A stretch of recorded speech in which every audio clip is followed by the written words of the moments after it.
What's up, guys? In this video, I'm going to break down the topic of really the biggest thing with nutrition that you need to be doing in order to be making gains, i.e., in order to be growing muscle and getting bigger with quality muscle, not just sheer size, but actual muscle. All right, so short intro. We're going to get right in. Please subscribe if you're not already, and I'm on Instagram as well at Nick Fitness. I will put those down in the description below. All right, so let's get right in. I'll tell you at the high level first, and I'm going to break it down in more detail to help make this as actionable as possible for you folks without actually writing your nutrition programs for you. Okay, so guys, in order to be making gains with gaining muscle, you need to be eating in a calorie surplus with the right macronutrient profile, with the right split of the three macronutrients of carbs, proteins, and fats. Okay, so that was pretty high level. I'm going to break this down more in layers. Let's start with basically how you gain weight or lose weight. It always has to do with the calorie balance, the net calorie balance. Okay, the calorie balance has to do with your calories in versus your calories out. Calories in are calories that you consume from foods. Calories out are the calories that you expend, that you burn, that you utilize for energy. Calories are just a measure of energy, basically, is what they are. We get our energy from food, i.e., the term food is fuel. So, in order to gain weight, you have to be consuming more calories, i.e., getting more calories from food than what your body and your mind are burning or using. Okay, calorie surplus. The calories in are greater than the calories out. Okay, and then vice versa for losing weight, you have to be in a calorie deficit where you are burning or expending more calories than what you are consuming. The calories out are greater than the calories in to create a calorie deficit to lose weight. Okay, but guys, we're only dealing with gaining muscle here, so we can do another one with. I'll have to do another one another time with losing weight or losing fat, right? But when you're gaining weight or losing weight, though, you want it to be a specific way. We always want to be working towards a better type of physique, which is one with more muscle and less fat, right? So that thing with the calorie balance is just to do with gaining or losing weight. Weight can be in fat or muscle or just fluid levels, glycogen levels in the muscle. Glycogen is just a storage form of carbohydrate. Then obviously you have things you can't control or you can in the long run, like with bone density and stuff. But anyways, guys, the point of what I'm saying, there's more to it than just with calories in versus calories out somewhat, right? You could just do calories in versus calories out and get to where you want to be, but really it comes down to how are you consuming the macronutrients? What absolute amounts of macronutrients and what relative amounts of macronutrients you're getting. And that's with carbs, proteins, and fats. Those are the three macronutrients. Okay, so to gain weight, in this case, and both the same thing with losing weight, but to gain weight the way we want or to lose weight the way we want, gaining weight in muscle, losing weight in fat, what we want to be doing is having the right balance of macronutrients. Okay, so, and that's to do with, again, how many carbs you're having, how many proteins you're getting, how many fats you're getting in, and absolute amounts and relative amounts. Okay, that's what needs to be happening, and it can happen in with and basically when you're doing this stuff in an even keel way, the the way you're having the macronutrients is not going to be so crazy different depending what you're doing. I mean, yeah, if you're doing it trying to do more strict, quicker cuts and gains, then you can do things to manipulate those macronutrients to get results quicker. But they're going to be sloppier results. I.e., with gaining, you'll be increasing your fat possibly more, gaining more fat mass possibly more than you'd want. With losing weight, you could potentially be losing muscle or that, or you're not really, maybe you're losing some fat, but you're also just losing fluid, or you're just replenishing your glycogen levels.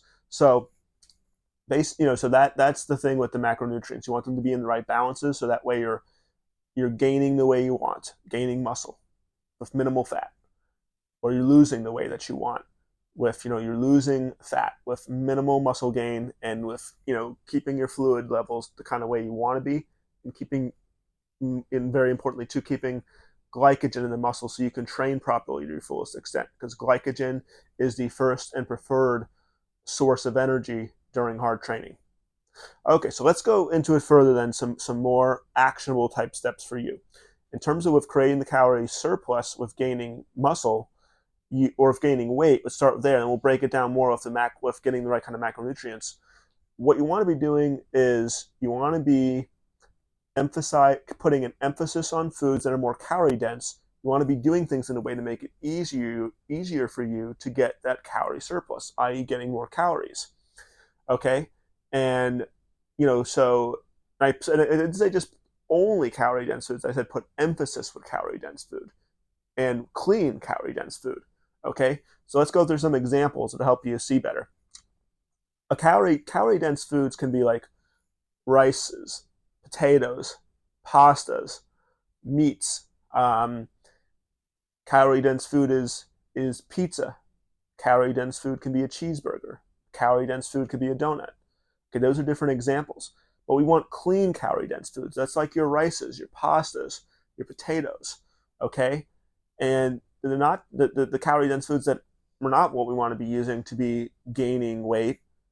Like i.e. with pizza, junky cheeseburgers out, right? Donuts, any kinds of goodies, right? Foods that are just for their volume, how big they are, they have a lot of calories. Okay, that's the idea with calorie dense foods. Okay, you want to be putting emphasis with that versus foods that are not as calorie dense are going to be like your fruits and vegetables typically. Okay, fruits and vegetables, those are going to typically be your less calorie dense foods. With meats, obviously, you have leaner meats, and you have meat, you have like chicken breast, you have beef that's 92 or 93% or above. That's relatively lean, or even 90% and above. That's relatively lean.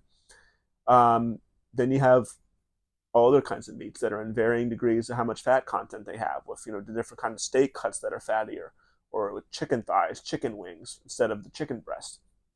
What else?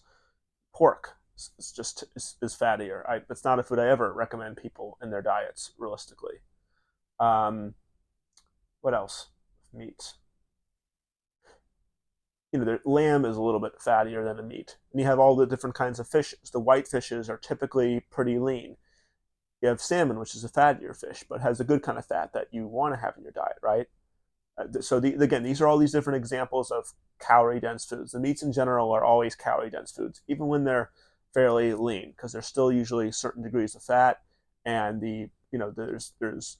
there's protein content. So the meats can go either way. So I wouldn't ever call meat a non-calorie dense food, but some of the meat can be more calorie dense than others. Some of it's more middle of the road. Then there are foods that can be more middle of the road in terms of calorie dense versus not calorie dense. Okay, so guys, basically you emphasize mostly clean calorie dense foods, and this is an attempt to make it easier for you to be getting in more calories, i.e., rice. Your rices and pastas and lean meats have more calories than your fruits and vegetables, right? So if you're getting in more like rices and lean meats and stuff, that's going to be easier to be getting in more calories versus if you're just loading up with fruits and veggies. And you still get fruits and veggies even if you're trying to gain muscle, but just the relative emphasis levels, you want to shift it, not be loading up on as much fruits and veggies when you're trying to gain muscle or gain weight. Okay, now let's get in with just this macronutrient profile we talked about, which I'm not in the camp where I always like to encourage more of closer to main gaining, where we are trying to gradually whether it be gain muscle or lose fat, but we're trying to do it in a way where we're always kind of working towards a better equilibrium with more muscle, less fat, and it's never like extremes, like in terms of like doing crazy bulks where you're really bulking with a little more fat gain than you want, or even for the vice versa, crazy cut where you're just getting like really shredded and it's not a sustainable type physique that you maintain, and then you have to really manipulate not only the calories but the macros a lot to really get to those kinds of conditions. And that's just talking when you're doing it naturally. It's a whole nother realm of stuff that I'm not going to even get into because I'm not up on it with it's not just dealing with the foods. and the over-the-counter supplements, right? Anyways, so my kind of approach is I'm never gonna have people, even with similar goals, where there's such crazy manipulations of the macros. Because, and here's the reason being why we want it. This is why I believe in doing this stuff more even keel, is because your body, regardless of your goals, needs macros in a certain type of proportion to just function healthfully. We're not talking about for fitness or for lifting purposes or for your shredding goals or for your bulking goals of your crazy sloppy bulk. Your body is what it is. It was designed the way it is for a reason, and regardless of your fitness and health goals, it needs macros in a certain level.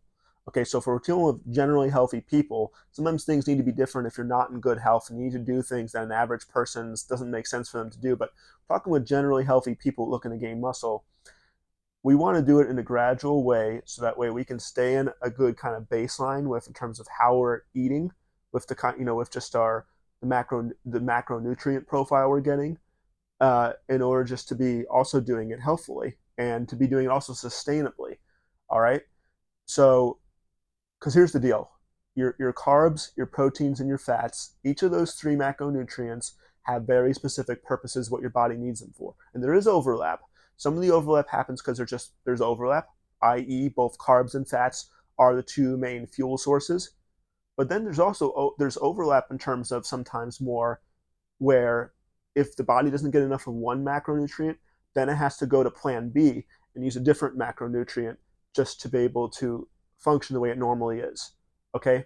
Example with that is if you're not getting enough, if you're not fueled well enough to be fueling your training and stuff, then the body has to break down muscle, i.e., you don't have enough glycogen stores or not enough fat stores to be fueling itself. Then it's got to break down muscle. It's going to use protein in the muscle. Okay, so that's an example. And then there's the overlap with carbs and fats being the energy sources, but they have slightly different ways how they they they fuel different functions. Okay, carbs are a more easily used storage form with energy, the stuff that gets built up from carbs, i.e., with glycogen. And then fats are more with a fuel source, with definitely with hormone type health and stuff predominantly, and other types of things to do with vitamins and minerals.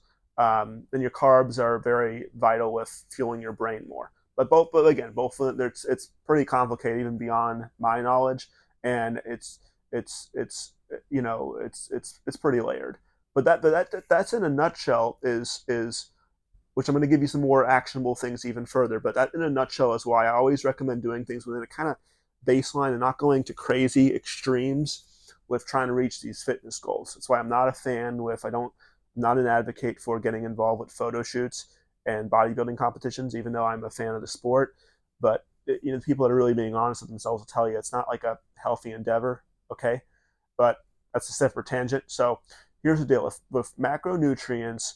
When you're looking to gain muscle and you want to gain weight, you want to do it properly in muscle. Here's the formula. Most of your calories are going to come from carbs. Carbs are all the macronutrients really serve their purpose. I hate to say any of them is better than the other, but if I had to pick one, carbs are king. Also, your carb sources, they also contain indirect sources of protein as well, and some of them have amounts of fat in them as well, depending what the carbs are. Okay, so most of your calories got to come from carbs. Okay, carbs probably have the biggest array of things that they cover in terms of what they help your body fuel. Okay, then it's going to depend. Now, the protein versus fats, these kind of go together because your protein sources are a lot of times your fat sources too. Not always, but well, they always are. And then you might have separate fat sources too. But anyways, the proteins and fats, it's usually going to be a little more weighted towards the protein, but it can vary a little bit with how you split the rest of your diet between those two. And it has to do with when you want to gain muscle and you need to have more calories, everyone's appetites are a little different. Metabolisms are a little bit different. And just where you are in terms of what your body composition is currently, how much fat you already have on your frame, how are you skinny, or are you more more closer to a baseline, that's going to dictate how the proteins and the fats get can get divvied up just based on with your judgment and what's going to help you to gain muscle properly and not just putting on minimal fat gain, okay?